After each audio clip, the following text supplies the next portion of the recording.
ulaika humur rashidun, basi Mwenyezi Mungu anasema wao ambao wanaofuata hizi dalili zetu hizi haya maamrisho yetu hizi sifa zilizotajwa hapa, basi hao ndio walioongoka. Fadlan min Allahi wa ni'ma, Mwenyezi Mungu anasema basi ni fadhila kubwa ilitokayo kwa Mwenyezi Mungu kwamba nyinyi mnaye mtume hapo na anakuongozeni kwa kila litokialo. Kikosea mtume anakuwekeni sawa instantly, papo hapo. Fadlan min Allahi wa ni'ma, basi ni fadhila kubwa iliyoje kutoka kwa Mwenyezi Mungu na neema zake. Wallahu alimun hakim, na bila shaka Mwenyezi Mungu ni mjuzi na mwenye hekima. Sasa tuende kidogo katika uchambuzi wa hii aya. Hii tulikuwa tunaambiwa sisi waumini wanaambiwa kipindi kile, ya ayyuhal mu'minun i'lamu anna fikum rasulallah, tambueni kwamba hapo mlipo amongst you kuna mtume Mwenyezi Mungu. Wa hadhihi min akbari wa ajalli ni'amillahi alaykum, na hii kwa kwamba nyinyi mmempata mtume Muhammad sallallahu alaihi wasallam kawatoa kwenye nini, walladhi ba'atha rasulahu bilhuda, ni Mwenyezi Mungu ambaye amemtuma bilhuda wa dinil haqqi, walladhi arsala rasulahu bilhuda, ni Mwenyezi Mungu ambaye amemtuma mjumbe wake bilhuda, kwa uongofu, wa dinil haqqi, na kamleta kwenu kwa dini iliyokuwa ya haki, liyukhrijakum min adh-dhulumati ila an-nuri, ili kuja kututoa sisi kutoka kwenye kiza cha kufuata mila na kufuata mambo itikadi zisizokuwa na maana, kuabudu miti, kuabudu majani, kuabudu mto, kuabudu, liyukhrijakum min adh-dhulumati ila an-nuri, ili kukutoeni katika kiza na kupelekeni katika mwangaza. Kwa hivyo hapa Mwenyezi Mungu anaambia hii kuwepo kwa nyinyi mna mtume, hadhi nini, hii min akbari wa ajalli ni'amillahi alaykum, ni katika neema kubwa sana za Mwenyezi Mungu kwenu. Fa huwa ar-rahmatul muhda, mtume ndio mwenye rehema, na ndio chanzo cha rehema na uongofu. Wa huwa fikum ma zala alwahyu yatanazzalu alaykum minas samai, na hapa alikuwa akikumbushwa masahaba msizembee, na masahaba walikuwa ni binadamu taban, walikuwa wao taban ni khairu jili, niseme ni zama zilizokuwa bora kabisa. Mtume sallallahu amewasifu khairul qarni bora na kizazi bora ni hii karne yangu, kwa maana ile karne aliyoishi na sahaba. Thumma alladhi yalunahu, kisha karne ifuatayo baada ya sahaba, baada ya masahaba. Thumma alladhi yalunahu, kisha karne ifuatayo baada ya masahaba.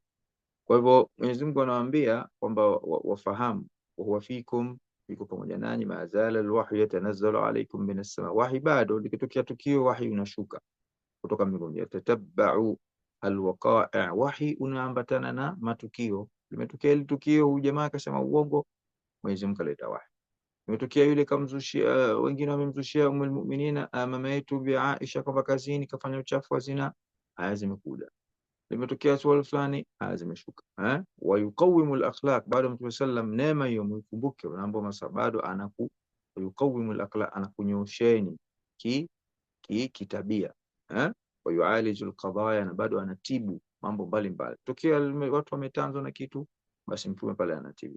Fa in iltabasa alaykum amrun, mkitanzwa na jambo au mkitatizwa na jambo, nazala alquranu yuwaddihuhu, Qurani papo hapo inateremka na inaweka sawa. Wa yakshifuhu wa yubayyinu tafasilahu wa ahkamahu, Qurani inaweka sawa. Kashafa yakshifu, si tunasema kumkashifu, no. Kiswahili tunatafsiri hivyo. Kashafa maana yake inaweka wazi, kupambanua, ndio maana yake inaweka. Yani kuna saa nyingine jambo linakuwa limegubikwa, watu hawajui nani kafanya au nini mantiki yake. Alquranu yakshifu alqadaya, inaweka wazi kabisa, hapa limetokea hichi na hichi, mkosa ni huyu, ajabu lake hili. Wa ahkamahu, na vile vile Qur'ani zinakuja pale na kuja na hukumu yake instant, kama hasala ma'akum fi qissati al-Walid ibn Uqba alladhi jaa bi khabari an-nabi bi khabari bani al-Mustalaq wa qala annahum aradu qatlahu wa mana'uhu az-zakah, kama tulivyojifunza katika aya iliyopita. Huyu al-Walid ibn Uqba ambaye alikuja mtume akamdanganya mtume, akasema kwamba watu wameninyima zaka, ndio maana mimi sikwenda, na mtume tena akataka kuwapeleka jeshi watu wakauli. Hapa Sheikh anuza hali al-iman yudhaqu, hii neema ya kuwa ya sisi tupate imani, kwa sababu Mwenyezi Mungu asema lakini Allah habbaba ilaykum al-iman, Mwenyezi Mungu wapendezeni nyinyi, imani ndio the best thing. Hii imani inaonjwa, ina dhauku, maana ina ladha au inaonjwa? Naam, yudhaqu, Sheikh anasema ndio, imani inaonjwa, na kuna watu wanapata utamu wa imani. Kuna watu, hii Qur'ani tunavyosoma hapa tukajaribu kusaidiana, tunaipitia, kuna watu wanapata dhauqul Qur'an, dhauqul tilawa, wana vionjo vya ile Qur'an. Mtu hawezi kukaa siku moja bila na imani ni vivyo hivyo.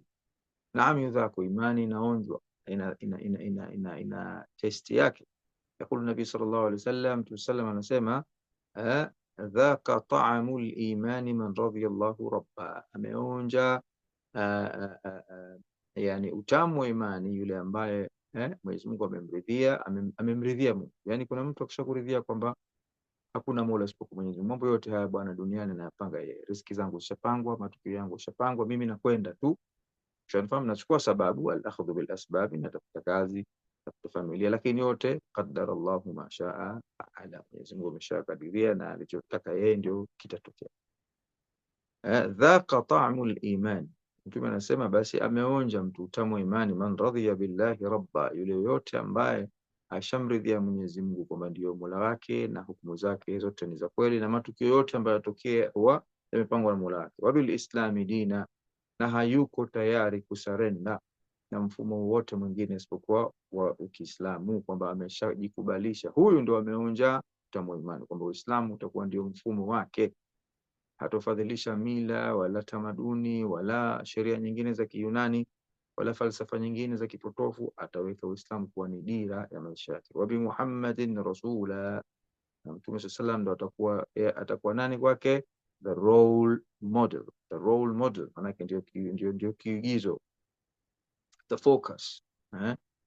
Kwa hivyo hatafata styles mpya zinazokuja zinazoingia mjini, hatafata mambo no. Yeye huyu kaonja imani. Kwa hivyo Mtume, kila alichokifanya Mtume yeye kwake inakuwa ni role model, kwamba yeye anakuwa ni kiigizo, anaiga kutoka kwa Mtume.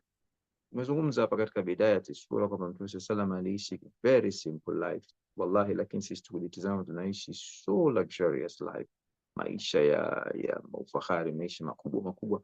Na ukizungumza maisha simple, kuna wengine wanasema lakini sasa nyinyi tena mnatuletea mambo hayo ya kinini bwana, mbona masahaba walikuwa matajiri? Naam, Sayyidina Abubakar alikuwa tajiri, Sayyidina Uthman alikuwa ni aghna nas, alikuwa the biggest tycoon.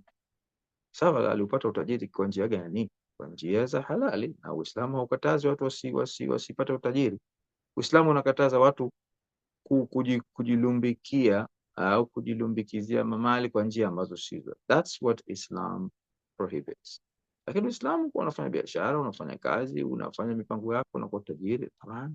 Ndio maana tuna zaka. Zaka maana yake huwezi kutoa kwa mtu huna pesa eti. Sisi tuna zaka kila mwaka, lazima utoe 2.5% of your entire wealth.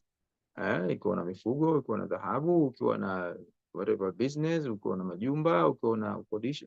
It's a lot of types. Lakini tulichokatazwa sisi ni kwamba tena ile kwamba alhaakumut takathur, kwamba ndo nyinyi kumekughafilisheni. Mwenyezi Mungu anasema atakathur, manake tena ukawa hutosheki. Ukipata nyumba moja unataka tatu, ukipata tatu, yani wewe huna time ya ibada, husaidii watu. Waswahili wanasema kuna wengine wana mkono wa buli umepinda. Shekhe, Mungu akubariki vote hivi. Basi wewe utaki kutoa sadaka hata mwezi mtukufu Ramadhani, utaki kufanya chochote yake. Mungu akupa elimu, umekuwa mnyimi, umekuwa tena mpaka uitwe na watu fulani. Umepewa neema yote Mwenyezi Mungu, basi itumie. Hivyo ndio maana yake mtu aliyemshiba Mungu na Mtume akamfanya kwa Mtume kaishi maisha simple na wake zake. Al-Hujurat tumezungumza ni kwamba vyumba au ni apartments zimejengwa kwa magogo ya mitende tu, hapakuwa na villas wala big skyscrapers. Kwa hivyo watu wameishi vizuri tu. Kwa hivyo hapa na kuna hadithi nyingine Mtume anasema wa fil hadith al-akhar thalathatu man kunna fihi wajada halawatu al-iman, kuna mambo matatu mtu akiwa nayo ameshapata ladha ya iman. Man kana Allah wa rasuluhu ahabbu ilayhi, ikiwa mtu ambaye mimma siwahuma, ikiwa mtu anataka kuonja imani, kwanza mpende Mungu na mtume wake zaidi kuliko anavyowapenda watu wote. Kuna watu tunawapenda watoto wetu vibaya sana, tunapenda wake zetu vibaya sana, kuna wake wanapenda waume zao vibaya sana, kuna watu wanapenda wazee wao vibaya sana. Shekhi, nafasi ya Mungu na mtume wake kwanza, wewe huna imani nzuri. Mtume katika hadithi nyingine anasema la yu'minu ahadukum, mmoja kati yenu hatakuwa muumini wa kweli hatta akuna ahabba ilayhi min walidihi wa waladihi wan nasi ajma'in. Mpaka Mtume anasema mimi akuna, yani mimi Mtume sasa niwe ananipenda zaidi kuliko anavyompenda mama yake, walidihi manake wazazi wake, wa waladihi na watoto wake, wan nasi ajma'in, na the entire mankind. Sisi tupo hapo swala, je, sisi tunampenda Mtume kuliko tunavyowapenda watoto wetu na mali zetu na shughuli zetu na kazi zetu? Kwa hivyo bado sura inatupa changamoto, inatupa challenge kujiakisi nyinyi. Hii the best favor and the best bounty, hii neema kubwa ambayo Mwenyezi Mungu amekuleteni, wa'lamu anna fikum rasulallah. Je, mwaichukuliaje? Je, mnampenda mtume nyinyi na Mola wake kuliko mimma siwahuma, kuliko vitu vyovyote vingine au watu wote isipokuwa wao? Amin, astaghfirullah. Yani hakuna chengine hawa yote ya nguvu yote ambayo mnaweza mkaipenda kuliko Allah na mtume wake. Waman ahabba abdan la yuhibbuhu illa Allah, na mwenye kumpenda mja basi hampendi isipokuwa Mwenyezi Mungu. Waman yakrahu an yauda fil kufri baada an anqadhahu Allahu minhu, na yule ambaye aina tatu ni kwamba yule anayechukia kurudi katika ujinga na ukafiri. Al-kufru manake ni kiza, ndo manake. Kuna watu wengine ukitaka kuonja imani manake uchukie kurudi katika kufuru, uchukie kurudi katika shirki, uchukie kurudi katika ule ujinga. Kuna watu Waislamu sisi tukia babu zetu yani tukifanywa screening utakuta wewe babako babu yako babu wote sisi tuna silsila ya Waislamu, yani vizazi vyetu alhamdulillah. Yani tukitizama katika silsila, yani DNA zetu za the root au familia zetu, alhamdulillah utakuta mtu mpaka 5, 6, 7 babu wote kwa Uislamu. Lakini huo ni Uislamu wa kurithi tu. Uislamu huo hujatufunza chochote. Imani kwamba tumepokea babu zetu, still mtu anamchukia mtu mwenye rangi nyingine kwa sababu huyu mweusi kidogo, huyu pua yake iko hivi kidogo, huyu nywele zake za kokoto, sijui nywele zake sijui ni laini, huyu sijui haoi kiambo fulani, kwa sababu watu wametoka sehemu. Tazama, Uislamu haujamstaarabisha huyu mpaka leo huyu mtu hajastaarabishwa na Uislamu na familia yake, na kuwa ana jadi na karne na ana silsila ya Uislamu, babu zake, lakini still hajastaarabishwa na Uislamu. Sasa kuna faida gani huyu? Kwa hivyo lazima Uislamu tuchukie sisi. Mtume anasema tuchukie kurudi katika kufuru na ujinga. Tazama masahaba walipokuwa wao Uislamu wao tofauti na sisi.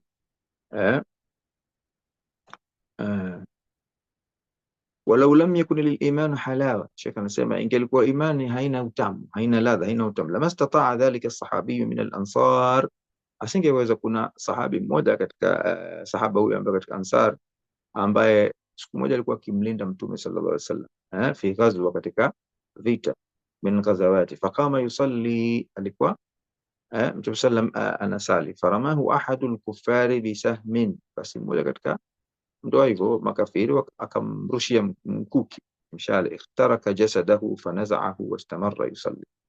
Basi yeye alikuwa kisali mwenyewe, lakini alikuwa akimlinda alikuwa akimlinda Mtume sallam. Basi ule mkuki ukampiga ule, ukamchoma, lakini hakukata sala bwana.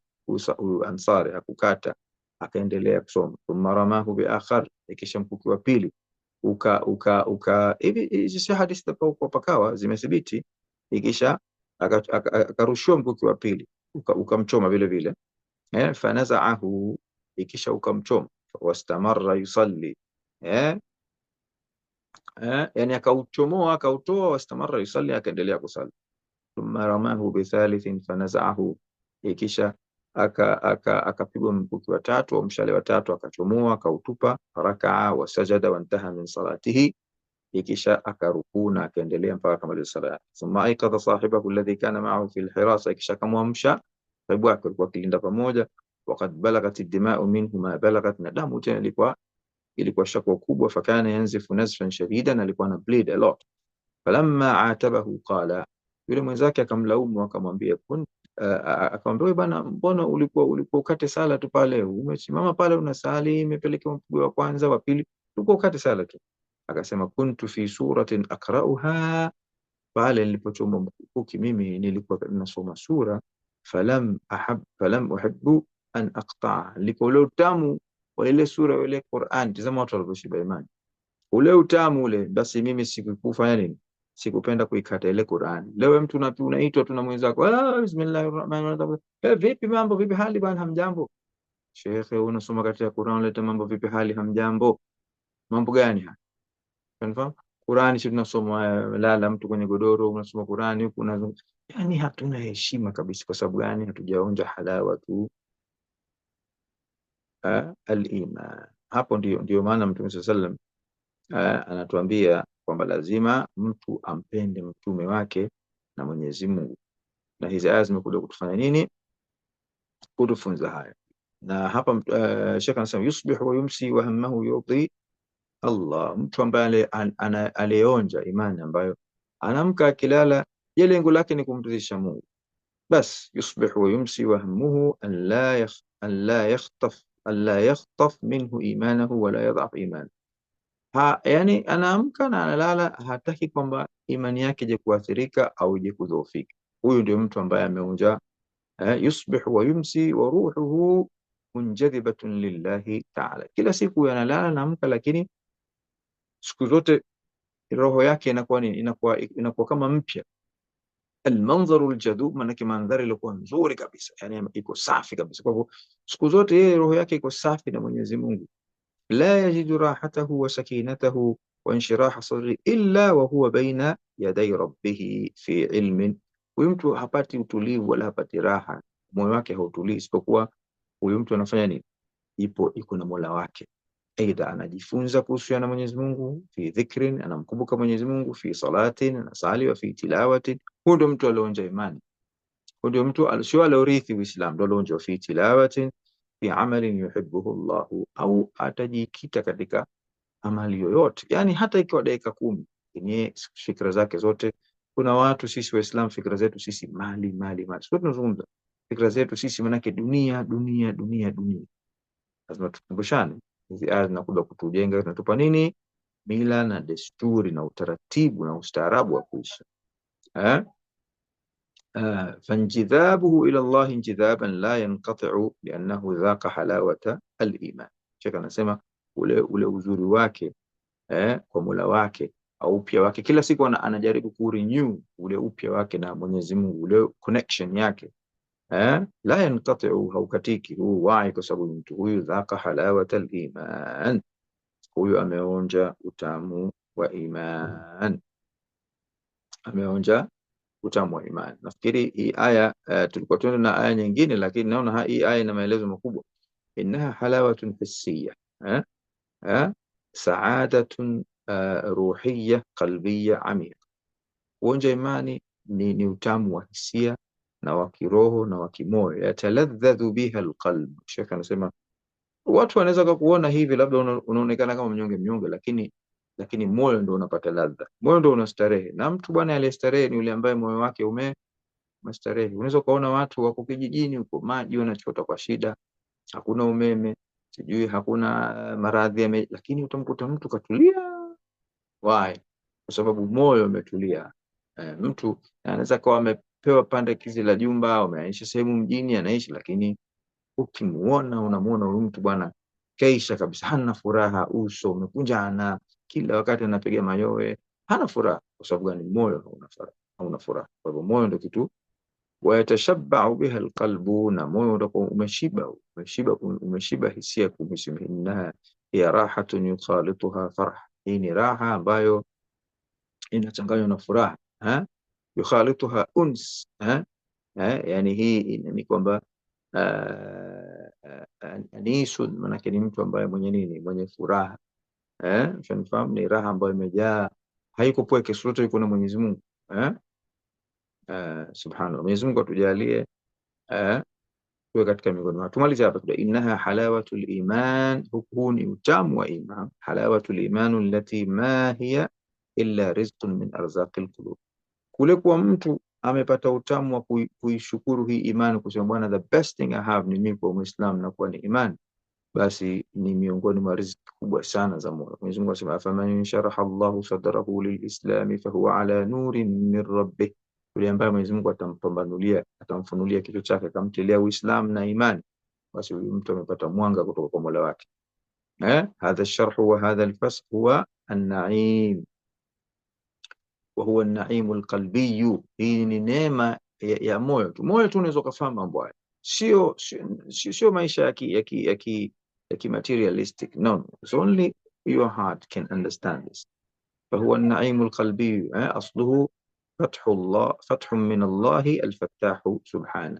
Na neema hii chanzo chake ni Mwenyezi Mungu kukufungulia al-Fattah. Mwenyezi Mungu ndiye mwenye mfunguaji, alladhi yaftahu maghaliqa alqulub. Hata Mwenyezi Mungu yeye ndiye mwenye kufungua maghaliqa alqulub, yani yale niseme niite mikunjo ya moyo, mikunjo. Maana saa nyingine mioyo yetu inakuwa yamekunjwa hivi, lakini Mwenyezi Mungu al-Fattahu ndiye mwenye kuyakunjua. Ndio maana katika miongoni mwa dua za Mtume sallam alikuwa anasema Allahumma Mwenyezi Mungu tupe imanan thabitan, tufungue nyoyo zetu tuwe na imani. Allahumma thabbit qulubana ya muthabbit alqulub, thabbit qulubana ala ta'atik au ala dini. Ewe mwenye kuzithibitisha nyoyo ukazikunjua, basi tupe ithbati. Mtume sallam yeye alikuwa mtume, lakini akiomba ala ta'atika, tunakutii.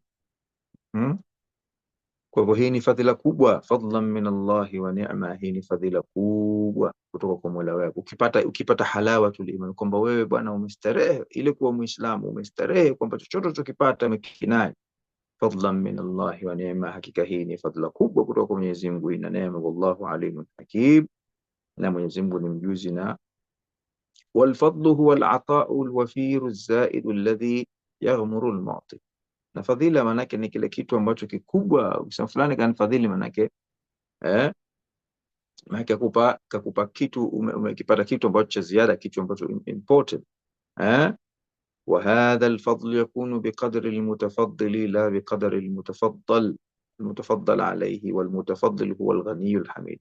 Na hii fadhila inakuwa kwa mujibu yule aliyekupa. Mtu akikuletea kanzu ya msikitini, rafiki yako, tofauti na kama mwanao ulimzaa akakuletea kanzu ya msikitini. Tazama, utaifadhilisha zaidi kwa sababu kaniletea mwanangu maskini, sasa hivi nimemlea mtoto mdogo. Kwa hivyo yule almutafaddil, yule aliyetoa, yule unakithamini kile kitu kwa mujibu yule aliyekupa.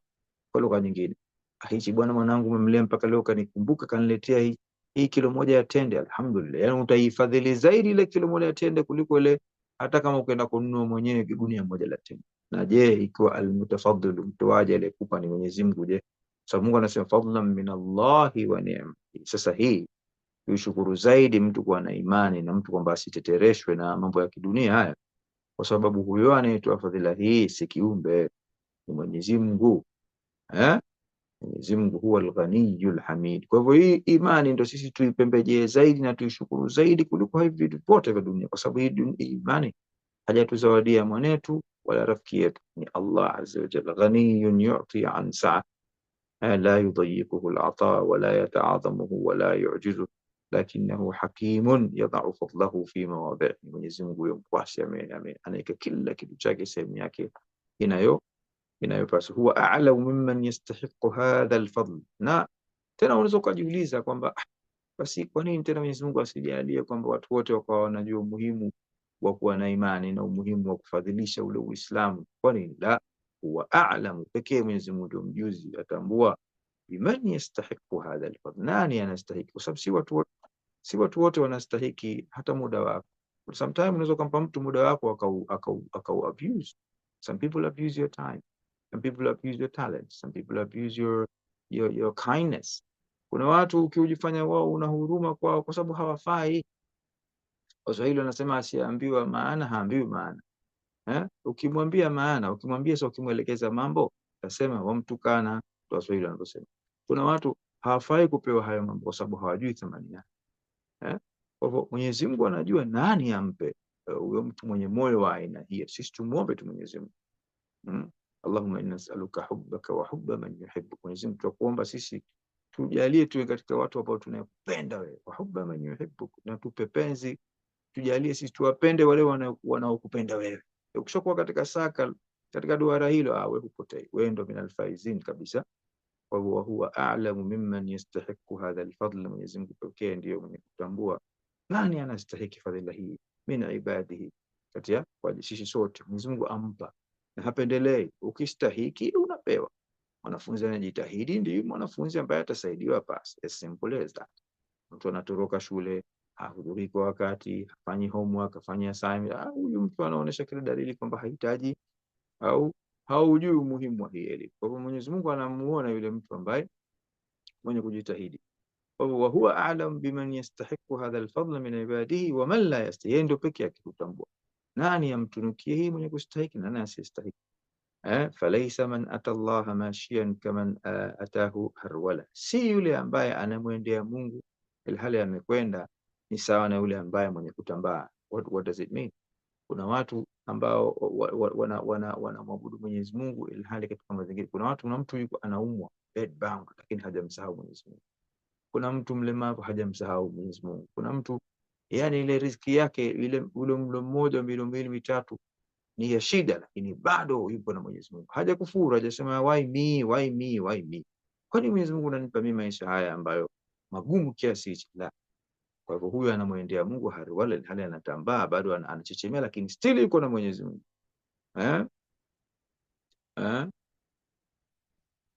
Allah, nafikiri tumalizie hapa jamani. Wa akhiru da'wana alhamdulillahi rabbil alamin wa sallallahu ala sayyidina Muhammadin wa alihi wa sahbihi.